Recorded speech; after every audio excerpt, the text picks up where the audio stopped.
주말에 내린 폭우로 캘리포니아주 1번 고속도로 일부 구간이 무너져 내렸습니다.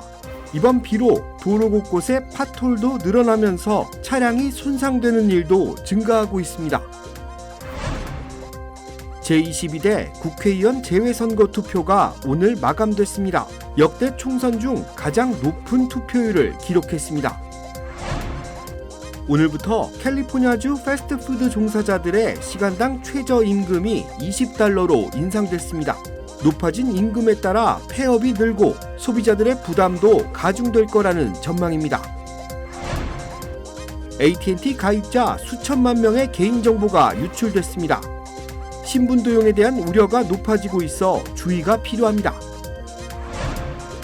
인디애나폴리스의 한 쇼핑몰에서 총기 난사 사건이 벌어졌습니다. 이번 총격으로 10대 청소년 7명이 부상을 입었습니다.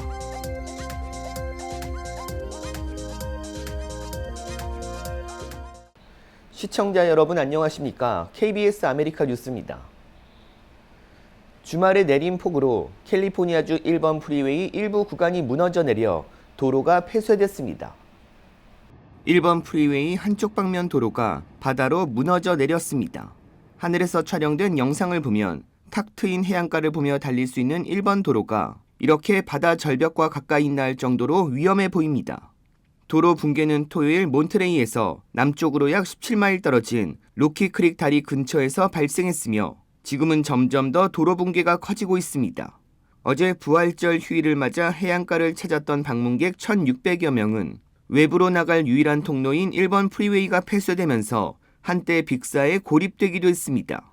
캘리포니아 교통국은 오늘 오후 4시쯤 운전자들에게 가급적 도로가 붕괴된 지역을 피할 것을 당부했습니다. 현재 엔지니어들이 도로 붕괴를 막기 위해 집중하고 있지만 언제쯤 다시 개통될지는 알 수 없는 상황입니다. 남가주 일대의 폭풍으로 많은 비가 내리면서 도로 곳곳에 파톨이 생겨 차량 타이어가 파손되는 일이 잇따르고 있습니다. LA 한인타운을 비롯해 도로 곳곳에 파톨이 생기면서 자동차 타이어가 파손되거나 심지어 센서 등이 손상되는 사례가 잇따르고 있습니다. 한인 운전자는 빗길에 파톨을 보지 못하고 달리다 자동차 바퀴가 빠지는 것 같은 충격을 받았다며 이후 타이어 기압 센서가 오작동을 일으켰다고 말했습니다. 또한 파사디나 지역 210번 프리웨이에서 어제 파톨로 차량 10대 이상의 타이어가 손상된 것으로 나타났습니다. 210번 서쪽 방면 마드레 스트리트 출구 부근에 여러 개의 파톨이 생겨 캘리포니아 교통국에 파톨 관련 신고 전화가 최소 9건 접수됐고 일부 차량들은 이미 파톨을 지나다 적어도 12대 이상의 차량이 타이어 파손 피해를 입은 것으로 알려졌습니다. 교통국은 파톨 관련 신고가 접수된 곳은 모두 메우고 있다고 설명했습니다. 지난 주말 폭풍이 강타했던 남가주에서는 지역에 따라 강우량의 차이를 보였는데요. 일부 지역의 강우량은 최고치를 경신했습니다. 지난 토요일 LA를 비롯한 남가주 곳곳에서 많은 비가 내렸습니다. LA 다운타운 강우량은 1.73인치를 기록해 역대 강우량 최고치였던 1946년 1.27인치 이전 기록을 갈아치웠습니다.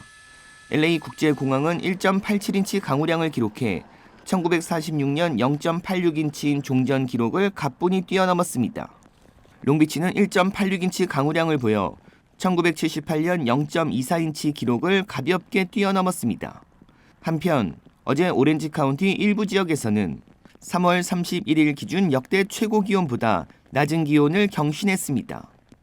애나하임은 어제 최고 기온이 59도로 종전 기록인 2006년 62도보다 낮았고 산타이나는 어제 최고 기온 57도를 보여 1999년 61도 기록을 깨트렸습니다. 제22대 국회의원 재외선거가 오늘 오후 5시에 마감됐습니다. 등록 유권자 수는 적었지만 역대 총선 중 가장 높은 투표율을 기록한 것으로 집계됐습니다. 이우수 기자가 취재했습니다. 지난 토요일 오전 오렌지 카운티 한인회관에 자리한 추가 투표소에는 굵은 빗방울이 내렸습니다. 우산을 쓰지 않고는 접근이 불가능할 정도의 많은 비가 내리며 투표소를 찾는 유권자들이 적을 것으로 예견됐지만 현실은 달랐습니다. 지난 주말 동안 제22대 국회의원 재외선거를 위한 추가 투표소가 운영됐습니다. 유권자들은 비가 오는 궂은 날씨도 투표에 대한 참여 열기를 막을 수는 없었다고 입을 모았습니다. 소중한 한 표를 행사한 박동호 씨는 투표소 앞에서 인증샷을 남기며 재외선거 참여를 기념했습니다. 집이랑 꽤 가까운 거리에 투표소가 설치가 돼서 비가 오긴 했지만 어렵지 않게 와서 금방 투표하고 지금 가는 길입니다. 아기를 안고 투표소를 찾은 김현정 씨는 모국을 위해 소중한 한 표를 행사하게 됐다고 전했습니다. 나라가 또 잘 되길 바라는 마음에서 아기랑 함께 아기도 좋은 경험이 될 것 같아서 왔습니다. 보다 간편해진 유권자 등록 절차도 투표 참여율을 높인 계기가 된 것으로 보입니다. 이날 처음으로 재외선거 투표소를 찾은 이교영 씨는 앞으로도 지속적으로 투표에 참여할 계획임을 밝혔습니다. 이민 온 지 한 20년이 됐는데 그 재외 등록을 처음 했어요. 그래서 이번에는 꼭 투표를 하고 싶어서. 주말인 토요일에는 직장인과 학생 등 젊은 층 유권자들의 모습이 많이 보였습니다. 봄방학을 맞아 투표에 참여한 학생들도 있었습니다. 추가 투표소가 오렌지 카운티에 있다는 소식을 듣고 엄마랑 같이 와서 기쁩니다. 불편한 몸을 이끌고 투표소를 찾은 유권자, 부부 등 가족 단위의 유권자들도 이날 투표소에서 만날 수 있었습니다. 첫날인 지난 금요일에는 554명, 이튿날인 지난 토요일에는 547명, 마지막 날인 일요일에는 229명 등 총 1,320명의 유권자가 오렌지 카운티 추가 투표소에서 소중한 한 표를 행사한 것으로 집계됐습니다. 8시부터 투표 개시를 했는데요. 8시 전부터 줄 서서 계신 분들이 많은 것 같습니다. 그래서 투표에 대한 관심이 많은 것 같고요. 한편 추가 투표소 방문 기회를 놓쳤거나 개인적인 사유로 투표를 미뤘던 유권자들은 오늘 LA 총영사관을 찾아 소중한 한 표를 행사했습니다. 텍사스 오스틴에서 LA를 방문했다 오늘까지 투표가 가능하다는 소식을 접하고 투표소를 찾은 부부도 있었습니다. 선거를 못하는 줄 알았거든요. 근데 아침에 저희 언니가 신문을 가져와서 그거 보니까 4월 1일 5일까지더라고요. 5시까지더라고요. 그래서 막 왔죠. 지난주 시작된 재외선거는 오늘까지 6일 동안 이어졌습니다. LA 총영사관을 제외한 추가 투표소는 모두 3곳이 운영됐습니다. 지난주 수요일부터 지금까지 이제 투표를 하면서 많은 분들이 멀리서도 그리고 가까운 곳에서도 많이 참여해 주셔서 이렇게 국민의 이제 투표권을 관리하는 일이 매우 소중하구나 이렇게 느끼고 있습니다. 거주지와 나이, 궂은 날씨도 이번 22대 총선에 대한 유권자들의 참여 열기를 막지 못했습니다. LA 총영사관 관할 지역 등록 유권자 수는 6,736명, 투표에 참여한 유권자는 이의 절반이 넘는 58% 수준으로 역대 총선 중 가장 높은 투표율을 기록했습니다. KBS 뉴스 이우수입니다. 오늘부터 캘리포니아주 패스트푸드 식당 직원들의 최저임금이 시간당 $20로 인상됐습니다. 캘리포니아주 패스트푸드 체인 종사자 최저임금 인상 신속 법안은 미 전역의 매장을 60곳 이상 보유한 체인점들을 대상으로 합니다. 약 50만 명의 직원들에게 적용되는 시간당 $20는 현재 캘리포니아 최저임금 $16보다 25% 높은 수준이고 LA시와 카운티의 최저임금보다도 약 18% 정도 높습니다.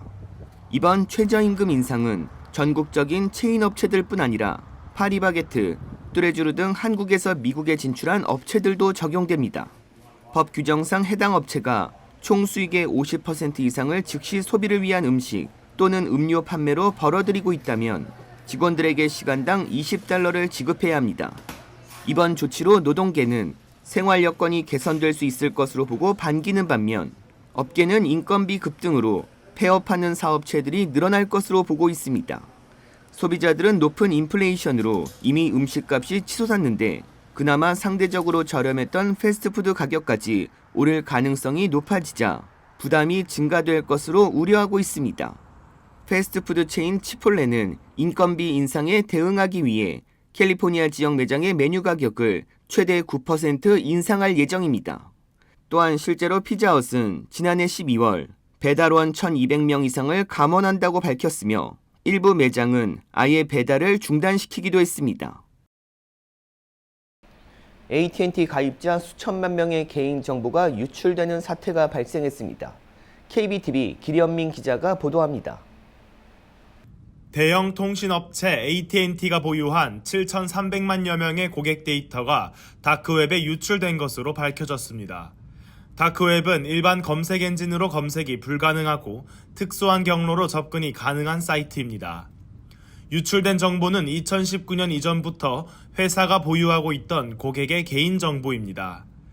로이터 통신과 블룸버그 통신에 따르면 이 같은 데이터 유출은 약 2주 전에 발생했으며 유출된 정보는 개인 이름과 전화번호, 주소는 물론 소셜 시큐리티 번호까지 포함되어 있다고 AT&T 측은 밝혔습니다. AT&T는 현재 유출 경위를 조사 중인 가운데 시스템에 허가받지 않은 접속이 이뤄진 증거는 아직 확보하지 못했다고 전했습니다. 또 이번 유출 데이터가 애초 AT&T가 직접 보유하고 있던 것인지 협력사가 보유하고 있던 것인지는 아직 확인되지 않았다고 사측은 밝혔습니다. AT&T 측은 이번 정보 유출과 관련한 서비스에 대한 실질적인 영향은 없으며 유출 이후 수백만 고객들에게 계정 비밀번호 재설정 필요성을 고지했다고 밝혔습니다. KBTV 뉴스 김현민입니다.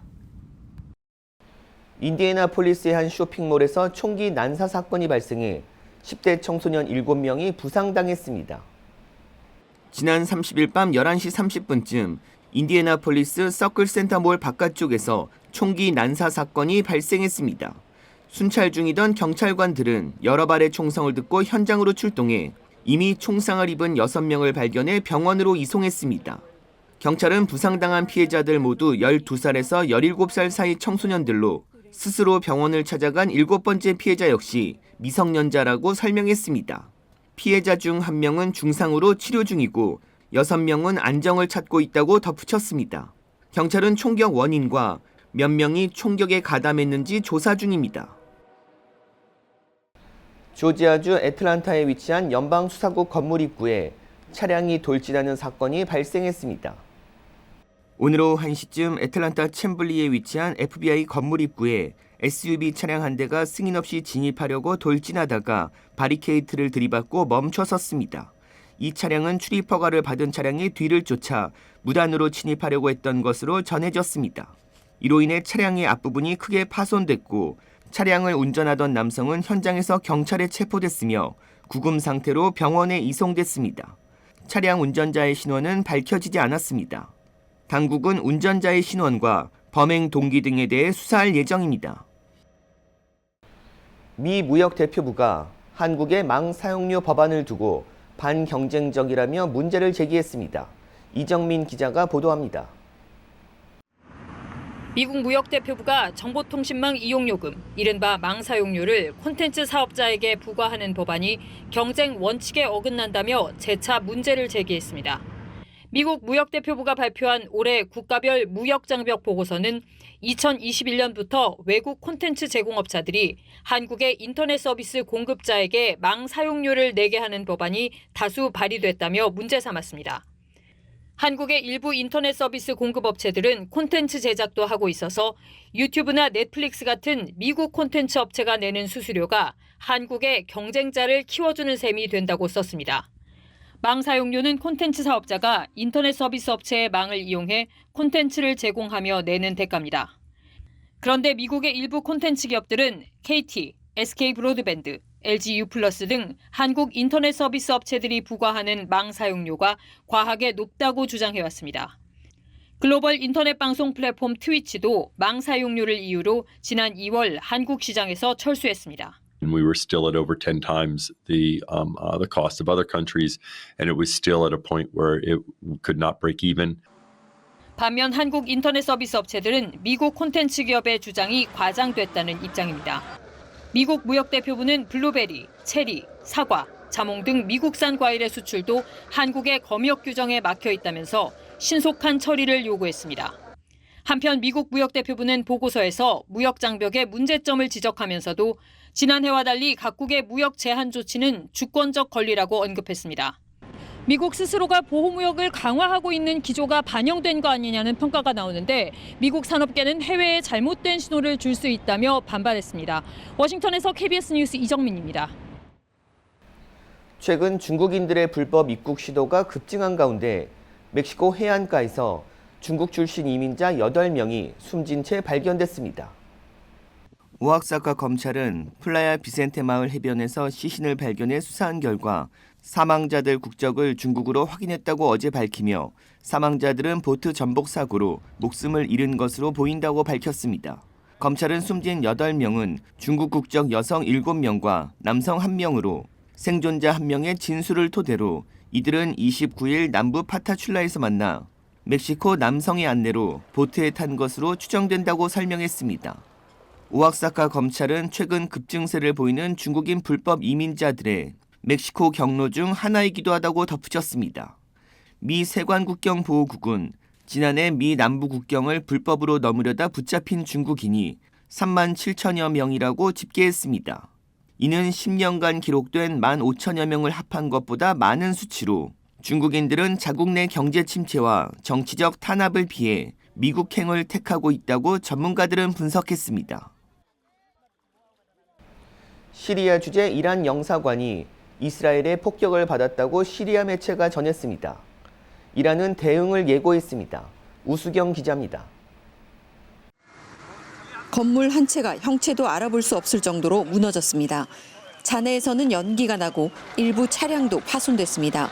폭격을 받은 곳은 시리아 수도 다마스쿠스 주재 이란 대사관 옆 영사관 건물입니다. 현지 방송과 외신들은 이번 폭격으로 이란 혁명수비대 사령관이 숨졌다고 보도했습니다. 또 최소 5명이 숨졌다는 보도도 나오고 있습니다. 이란과 시리아 등은 배후로 이스라엘을 지목했고 이란은 대응을 예고했습니다. عرض کردم که رژیم میدونه که این نوع اقدامات هیچ موقع بی‌پاسخ نمونده و قطعاً نخواهد بود. 이스라엘 측은 공식 입장을 내놓지 않고 있으며 미국 백악관은 공습 사실을 인지하고 있다고 답했습니다. Our team is looking into it, so I'm not going to get ahead of anything just yet, but obviously we're aware of the reports and our team is looking into it. I'm just not going to. 이런 가운데 이스라엘이 자국에 불리한 보도를 하는 외신들의 취재와 보도를 금지하는 이른바 알자지라법을 가결 처리해 논란이 되고 있습니다. 아랍권 방송 매체인 알자지라는 그동안 여러 사안에서 이스라엘 정부와 대립해왔습니다. Al Jazeera has been spouting propaganda for many years, has been caught with their trousers down, so to speak, many times. 법 통과 직후 네타냐후 이스라엘 총리가 알자지라 방송을 즉각 중단시키겠다는 입장을 밝힌 가운데 미국 백악관과 언론계 등은 표현과 보도의 자유를 심각하게 훼손할 수 있다는 우려를 제기했습니다. 두바이에서 KBS 뉴스 우수경입니다. 연준의 금리 인하와 중국의 금 수요에 힘입어 국제 금 가격이 오늘 사상 최고치를 기록했습니다. 블룸버그 통신에 따르면 오늘 국제 금 가격은 지난주 목요일 종가보다 1.6% 오른 온스당 2265달러 73센트를 찍으며 사상 최고를 기록했습니다. 연준이 올해 금리를 인하할 것이라는 기대감이 높아지면서 금 매수세가 강해진 것으로 분석됩니다. 블룸버그는 미 연준 등 주요 중앙은행의 금리 인하 전망과 중동과 우크라이나에서의 군사긴장 고조도 안전자산인 금 시세를 올리고 있다고 분석했습니다. 또 중국의 지속적인 금 매수도 금값 상승을 견인하고 있다고 설명했습니다. 개기일식을 보러 나이아가라 폭포를 찾는 관광객이 최대 100만 명에 달할 것으로 예상돼 당국이 비상사태를 선포했습니다. KBTV 전상희 기자입니다. 내셔널 지오그래픽 등은 개기일식을 구경하는데 나이아가라 폴스를 최적의 장소로 선정한 바 있습니다. 따라서 당국은 교통체증, 응급의료 수요 증가, 휴대전화 네트워크 과부하 등 문제가 발생할 가능성에 대비 체계를 갖추고 있습니다.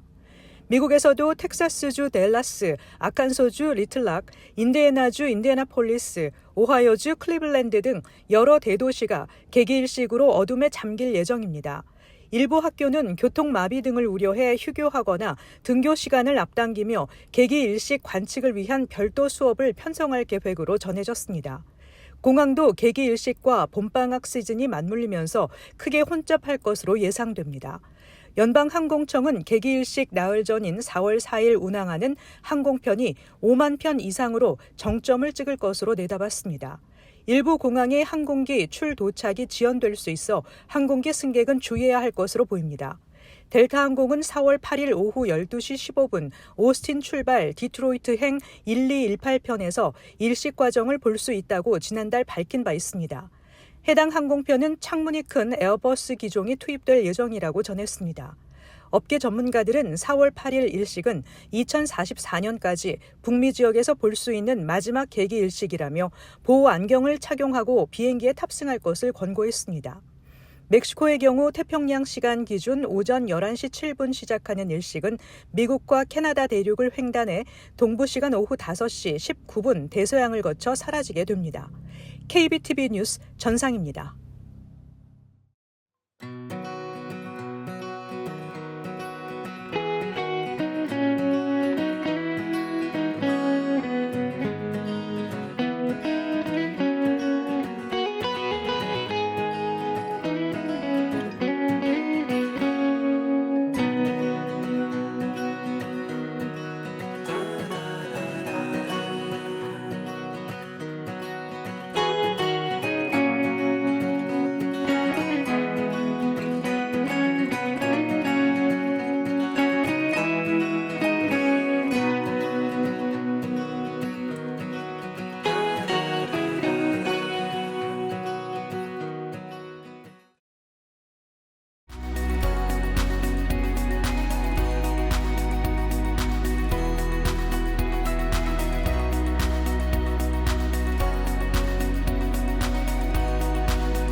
KBS 아메리카 뉴스 마칩니다. 시청해 주셔서 고맙습니다.